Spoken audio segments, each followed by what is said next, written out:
ఏం జరిగింది చెప్పనా? మేము ఏఎస్ఆర్ నాడి సార్ అక్కడ హోటల్లో సుధాకర్ రెడ్డి ముందు నుంచి పరిచయం. అక్కడ మొహం కడుక్కొని వస్తాను పోయినాం సార్ పూజ పైకి. కింద పార్కింగ్లో పార్కింగ్ అంటే బయట రోడ్డు బయట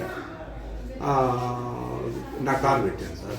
కారు పెట్టి పైకి వేసి మొహం కడుక్కొని ఒక హాఫ్ అన్ అవర్లో దిగొచ్చాను సార్. ఆ వరకు బక్కులు వేసేసాను సార్ కారు ఎలా వెళ్ళలేకుండా. ఎవరు వేసాడు వాచ్మెన్ అంటే మా ఓనర్ వేసాడు అంటాడు. వాచ్మెన్ అంటే వాడు హిందీ పిల్లడు. సరే తిమ్మంటారు ఎత్తుకొచ్చి తీసుకురామరా కేసి తిమ్మంటారు. మేము పోవాలి అడ్డేట్టుగా నేను సార్. వాడు మళ్ళీ పోయి వచ్చి లేదు లోపల ఉంటాడు భోజనం చేస్తాడు అది ఇది సార్. మళ్ళీ పోయినప్పుడంటే మళ్ళీ మా పిల్లోడు కూడా పోయి వచ్చాడు సార్. మా రామ్కీని పోయి వచ్చాడు. లేడంటే కనిపిస్తాడు పైన. మళ్ళీ లేటుగా వచ్చి ఏమైనా ఎందుకు వేసారు లాక్ బక్కులు ఉంటే నా జాగాలు ఎందుకు పెట్టాము అది సొంత జాగా అది అన్నాడు సార్. సొంత జాగా కాదు రోడ్డుది. రోడ్డు మీద ఎవరైతే పెడతారు సార్. నేను పెట్టాను. నేను బాబులుగా వచ్చి ఇప్పుడు అన్నీ పెడతారు కారు. వాళ్ళు వెళ్ళిపోతాడు పని అయిపోతాడు అని చెప్పాను సార్. లేదు దానికోసం నేను తీసేది లేదు. వాడు పెడితే కారు లాక్ కొట్టాను. నువ్వు ఎందుకు దిగోయా నా కారు ఎవరు వేసేదానికి పబ్లిక్ ప్రాపర్టీలో నేను కారు పెట్టేది ఎందుకు దిగని నేను ముందర కొట్టాను సార్. ఆ వేళకి చేయి పట్టుకొని 3 సార్లు పడుతుంది. ఉమేష్ తమ్ముడు సారీ మహేష్ తమ్ముడు ఉమేష్ చెయ్యి 4 రౌండ్లు తిప్పేసి ఇంచేయాలని. ఆ తర్వాత దేంతో కొట్టాడు రక్తకాయలు లైట్గా ఇది చేశాడు సార్. ఆ వరకు మా పిల్లలు వచ్చి దూరంగా ఈడ్చుకొని వచ్చారు. లేకపోతే ఇంకా వాళ్ళు ఇద్దరు దౌర్జన్యం చేసి తాగేసి వచ్చి గలాట చేస్తుంటావు అది ఇది అంటే సార్. తాగింటే టెస్ట్ చేసుకోవాలి. నేను తాగింటే అది ఇది టెస్ట్ చేయించుకో డాక్టర్ దగ్గర. నువ్వు నాకు కారు ఎందుకు లాక్ చేసావని నేను అడుగుతాను కానీ నేను వేరే మాట్లాడడం లేదు. నా కారు ఎందుకు ఇది చేసినావు మహేష్ తమ్ముడు ఉమేష్ ఇద్దరు వచ్చాడు. ఇద్దరు వాళ్ళ అర్థం వచ్చిన తర్వాత ఈ పిల్లలు ట్రై చేయబడ్డాడు. నాకు ఎందుకు దురుసుగా ప్రవర్తించారు. ఇష్టం కొద్దీ తిట్టారు సార్.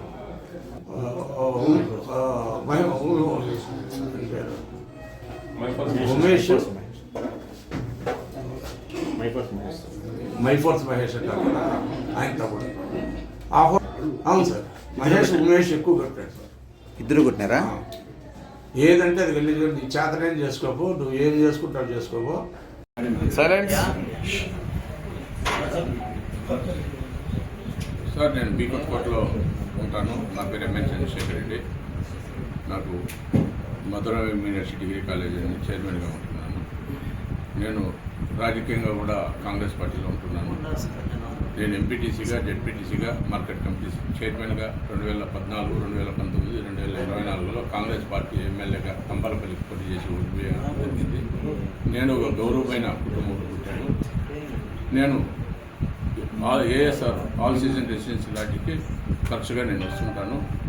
ఇప్పుడు నేను రాత్రిపూట కూడా ఎక్కడైనా పోయి లేట్ అయిపోతే నేను ఆ హోటల్లో కొనుక్కుంటున్నాను. ఆయన సుధాకర్ రెడ్డి ఓనరు మాకు బంధువు. అక్కడికి నేను వచ్చి వెళ్తుంటాను. గత మునుపు 2 నెలలు 3 నెలల క్రితము ఒకసారి ఆడ హోటల్ ముందరండి ఏఎస్ఆర్ హోటల్ ముందర పార్క్ చేసింటే రోడ్డు పైన వాళ్ళ తమ్ముడు ఉమేష్ వచ్చి బెదిరించినాడు. పైకి వచ్చి లాడ్జీలోకి వచ్చి ఎవరని వాడు పెట్టేదానికి అది ఇది. సరే ఎందుకు తగరాలని చెప్పి నేను కారు తీసుకొని వెళ్ళిపోయాను. ఆ తర్వాత ఈరోజు మధ్యాహ్నం నేను సాయంత్రం 4 గంటలకు వచ్చి మొహం కడుక్కొని ఫ్రెష్ అప్ అయి నేను మళ్ళీ బయట వెళ్ళిపోవాలని అర్జెంటుగా ఉండి మా ఫ్రెండ్స్ ఇద్దరితో కలిసి వచ్చి హోటల్ నుంచి దిగాను. దిగి నా కారు దగ్గరికి చూస్తే దానికి కారు తీయకుండా బక్కులు వేసి పెట్టాడు.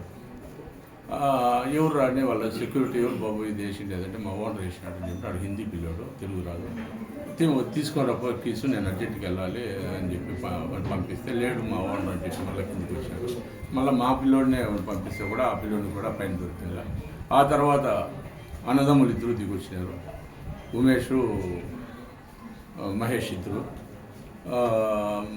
ఉమేష్ వచ్చి ఎందుకు రా నువ్వు పెట్టద్దంటే కూడా ఆ రోజే చెప్పినాను కదా మళ్ళీ ఎందుకు కారు పెట్టినానంటే నేను రోడ్డు మీద పెట్టినాను. నేనేం మీ జాగాలో పెట్టలేదు. నేను మామూలుగా వచ్చినప్పుడు ఎన్నే పెడతాను. నేను ఏదో కొంతసేపు ఉండి వెళ్ళిపోతాను. పెట్టకూడదంటే ఆడ పెట్టుకో కింద పెట్టుకో ఏడన్నా పెట్టుకో ఇది నా ప్రాపర్టీ నా జాగాలో నువ్వు పెట్టకూడదు అన్నాడు. నీ ప్రాపర్టీ రోడ్డు ఎందుకు అవుతుంది, అది రోడ్డు కాబట్టి నేను రోడ్డు పాయింట్లు పెట్టాను, మీ కారు కూడా రోడ్డు పాయింట్లోనే పెట్టినాడు కదా అని నేను చెప్పడం జరిగింది. అందుకని అది చెప్తానే ఇమీడియట్గా నా మీద పడి దౌర్జన్యం చేసి కత్తితో నా కుడి చేతి మీద 3-4 తావుల రక్తగాయాలు చేశాడు. ఆ తర్వాత ఎడమ చేయి మీద కూడా కొట్టి రక్తగాయం చేశాడు. కుడి చేయిని 3-4 రౌండ్లు ఇష్టం కొద్ది తిప్పేశాడు చేయించేయాలని. ఆ వరకు మా పిల్లలు, మా ఫ్రెండ్స్ ఇద్దరు రామకృష్ణారెడ్డి, గోపి ఇద్దరు వచ్చి నన్ను దూరంగా లాగేశారు, ఇంకా కొడతారేమో అని. జరిగిన విషయం ఇది సార్. ఈ సుధాకర్ రెడ్డికి ఆయనకి ఏదన్నా తగరాలు ఉంటే నాకు తెలియదు, కానీ నేనైతే ఎప్పుడు వాళ్ళతో దగ్గరికి నేను గలాటాలకు వెళ్ళలేదు. సుధాకర్ రెడ్డి దగ్గర హోటల్కి నేను వెళ్తానని ఏమన్నా ఆ పిల్లోడు నా మీద కష్ట పెట్టుకొని వాళ్ళిద్దరూ నా మీద ఏమన్నా దౌర్జన్యం చేశాను అనిపిస్తుంది. మేము బయట ఊరోళ్ళము, తమ్మలపల్లి వాళ్ళము, వీకొత్తకోటలో ఉంటాము. వీళ్ళతో మాకు ప్రాణహాని ఉంది. ఏదో విధంగా ఏదో కేసులు పెట్టి మీ కథ చూసి నేను అంతు చేస్తామని కూడా బెదిరిస్తాను. ఇద్దరు తెలియజేయండి, మీ చేతనైంది నువ్వేమీ చేయలేవు అది ఇదిని. ఆ తర్వాత నా ఫ్రెండ్స్కి అందరికీ ఫోన్ చేసి నేను రమ్మన్నాను. వచ్చిన తర్వాత పోలీసు వచ్చారు. పోలీసు వచ్చి నన్ను గవర్నమెంట్ హాస్పిటల్ తీసుకొచ్చి కట్లు కట్టి బీపీ ఎక్కువ ఉందని సెలైన్ పెట్టి ఇది చేశాను సార్. జరిగిన విషయం మీకు చెప్తున్నాను.